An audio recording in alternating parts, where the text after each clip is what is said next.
अगर तुम्हें अपनी जिंदगी में बाकी सब लोगों से आगे निकलना है, जो वो करते हैं उससे कुछ अलग करना है, तो तुम्हें इस संसार की भौतिक चीजों से यानी मोह तथा इच्छाओं से खुद को ऊपर उठाना होगा।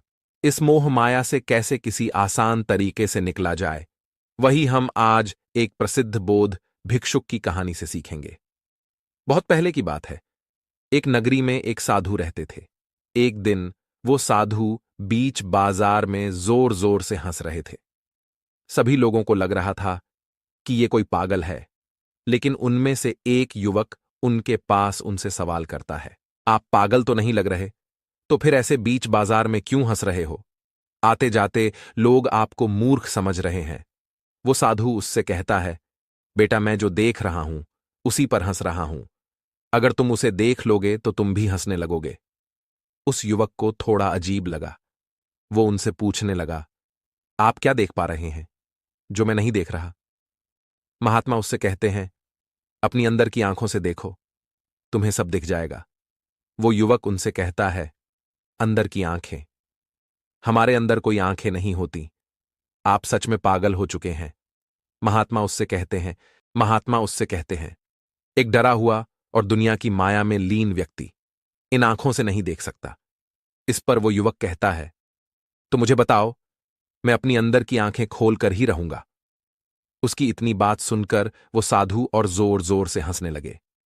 कुछ देर बाद वो उससे कहते हैं, बेटा, ये इतना आसान नहीं है। इसके लिए हिम्मत चाहिए। तुम जैसे डरपोक लोग ऐसा कभी नहीं कर सकते। उस युवक इतनी बात सुनकर एक चोट लगी। वो उस भिक्षुक से कहता है, तुम मुझे बताओ कि मैं अपनी अंदर की आंखें कैसे खोल सकता हूं। मैं तुम्हारे साथ रहने के लिए, तुम्हारा शिष्य बनने के लिए भी तैयार हूं। उस साधु को उस युवक की आंखों में आग दिख रही थी। वो उसे अपनी कुटिया में ले गए। अब वो व्यक्ति उन गुरु के साथ उनकी कुटिया में ही रहता था। एक दिन वो महात्मा उससे कहते हैं, चलो मेरी कुटिया की सफाई करो और फिर मेरे लिए भिक्षा मांग के लेकर आना, और मुझसे कोई भी सवाल मत पूछना। वो युवक चुपचाप उन साधु की बात मान लेता है।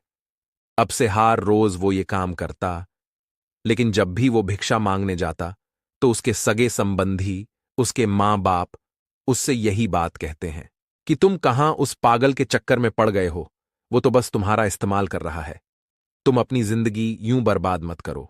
लेकिन उसने उन सभी की बातों को अनदेखा कर दिया। अब काफी समय बीत गया था, लेकिन उस भिक्षुक ने उस युवक को कुछ नहीं सिखाया था। एक दिन उस युवक की सहन शक्ति का बांध टूट गया। वो गुस्से में उन साधु के पास जाता है और उनसे कहता है, आपने अब तक मुझे कुछ नहीं बताया कि अपनी अंदर की आंख कैसे खोलते हैं। आप जो जो बोलते गए, मैं वो सब करता गया, लेकिन लगता है आपको खुद इसके बारे में कुछ नहीं पता है। वो बोध भिक्षुक उस युवक को अच्छे से देखते हैं और कहते हैं, बेटा, 3 महीने बीत चुके हैं और मुझे भी इसी दिन का इंतजार था कि कब तुम मुझसे ये सवाल करोगे। वो महात्मा उससे कहते हैं, तुम एक किताब लो और उसमें अपने सारे द्वेष, गुस्सा, दुख, सुख, इच्छा, सपने, सारी चीजें लिख दो, और जब ये सब तुम लिख लो तब मुझसे मिलना। उसने उनकी ये बात मान ली। उसे ये सब लिखते हुए पूरा 1 सप्ताह बीत गया। लिखने के बाद वो सीधा उन महात्मा के पास जाके कहता है, गुरुदेव, जैसा आपने कहा था, मैंने अपने सारे भाव इस पुस्तक में लिख दिए हैं। वो महात्मा उससे फिर पूछते हैं कि कुछ बचा तो नहीं? वो उस युवक से कहते हैं, अब मेरा एक और काम करो। जो चीजें तुमने इस पुस्तक में लिखी है उन्हें खुद से बाहर करके आओ। वो युवक उनकी ये हुए मानते हुए वहां से चला जाता है। लेकिन काफी समय तक वो युवक उन महात्मा से नहीं मिलता। अब 3 सप्ताह बीत चुके थे। एक दिन वो महात्मा फिर बाजार में खड़े होकर जोर जोर से हंस रहे थे। तभी वहां वही युवक आकर उनके समान ही जोर जोर से हंसने लगा। वो महात्मा उससे पूछते हैं, क्या हुआ बेटा? क्या तुम्हारी अंदर की आंखें खुलीं? वो लड़का उनसे कहता है, हां गुरुदेव, और अब मुझे इस दुनिया पर हंसी आ रही है, क्योंकि यहां सब लोग व्यर्थ की चीजों के पीछे भागते जा रहे हैं।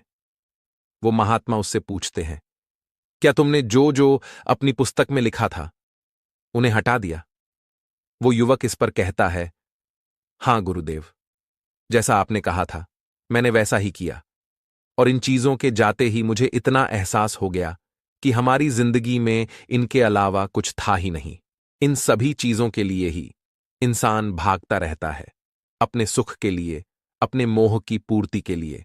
वो इतना भागता रहता है, तरह तरह की बातें सुनते हैं। उस युवक की ये सारी बातें सुनकर वो ये समझ चुके थे कि वो इस दुनिया को समझ चुका है। दोस्तों, क्या आपने अपने जीवन को इस नजरिए से देखने का प्रयास कभी किया है? हम सब इन चीजों को छोड़ना चाहते हैं ताकि हम अपना जीवन शांति से जी सके। तो अभी अपनी आंखें बंद करके ध्यान से इन चीजों के परे होके सोचिए कि इनके बिना आप क्या है। इससे धीरे धीरे आपकी आंखें खुलेंगी और आपको लोगों को बातों से कोई फर्क नहीं पड़ेगा, जिससे आप खुद को एक सहनशील इंसान बना पाएंगे।